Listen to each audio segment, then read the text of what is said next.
नमस्कार दर्शक बंधु, काबुली सोला आलू पनीर तरकारी बनैबा आसतु।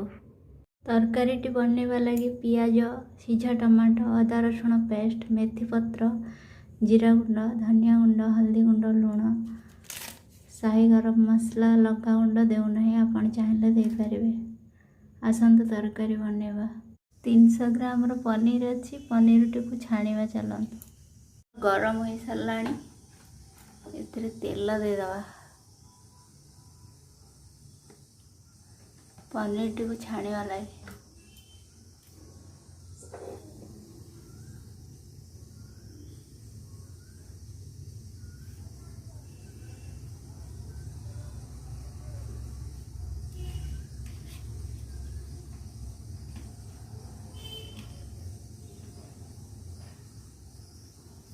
तेल गरम है कि नहीं टे पकईकि देखिया।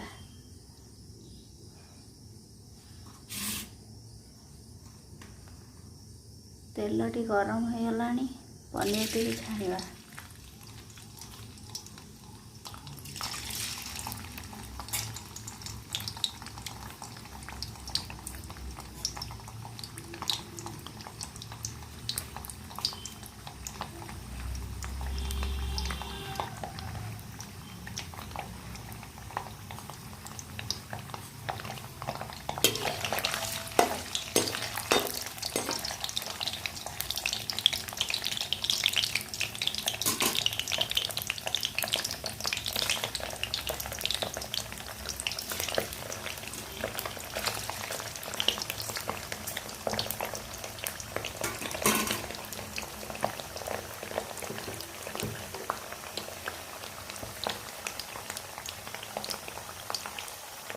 एथिरे किसी पानी अच्छी, पानी रे किसी हलदी गुंड पकेबा।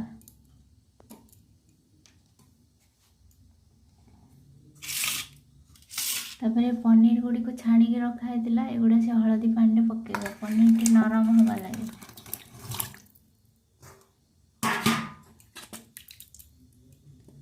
तापर आगो किसी समय रखीदबा। तापर तरकारी करवा।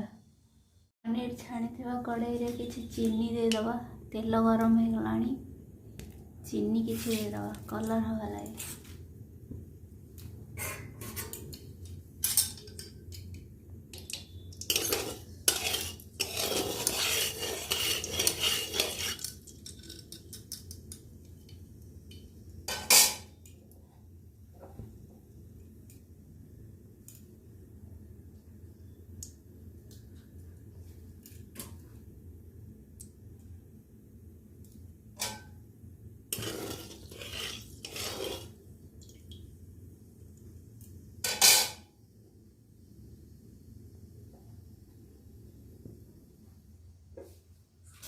काटिकी रखिथिबा पियाज पकेदबा।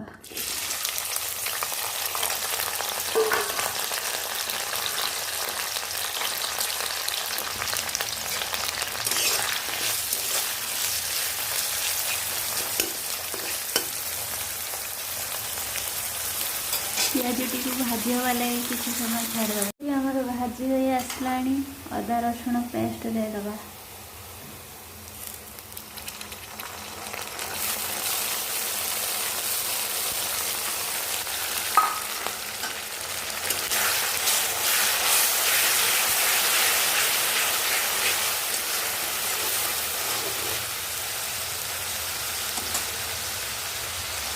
तापर गुंड मसला देदबा।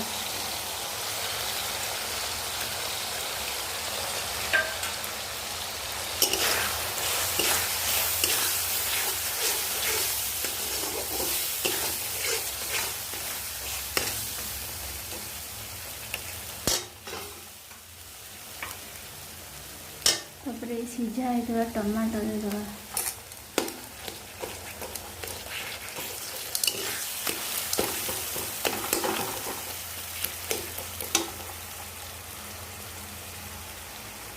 मसलाटा भल भाव हो लगी कि समय कषा।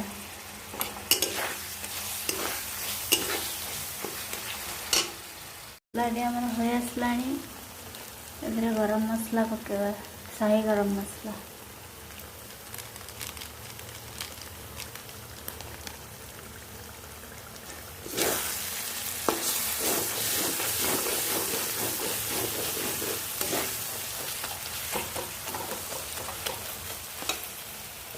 तापर ये सोलाटी को पकेवा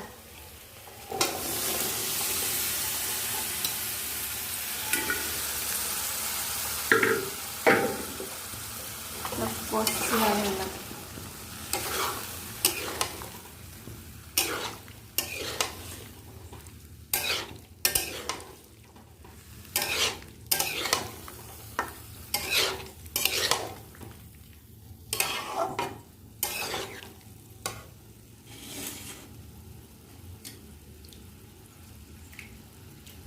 पनीर को भी एथेर पकेदवा पके कषिदवा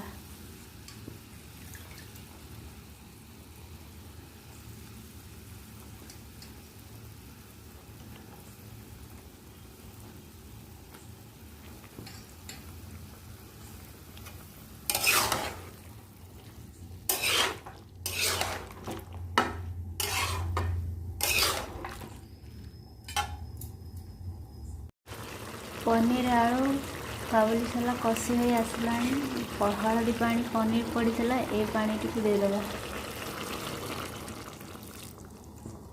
अल्प देदेबा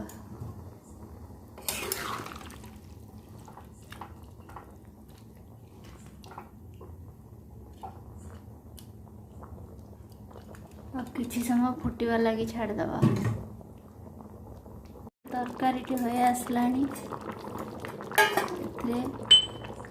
दालचीनी गुजराती छेचा पकेदवा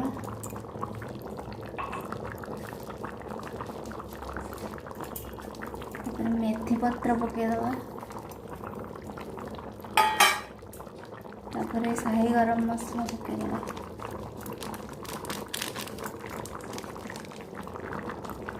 तरकारी आमर फाइनाली प्रस्तुत हो सारी मोर भिडियोटी आपण मानकु जदि भल लगी थाए लाइक कमेंट शेयर सब्सक्राइब करेंगे। रोचे नमस्कार।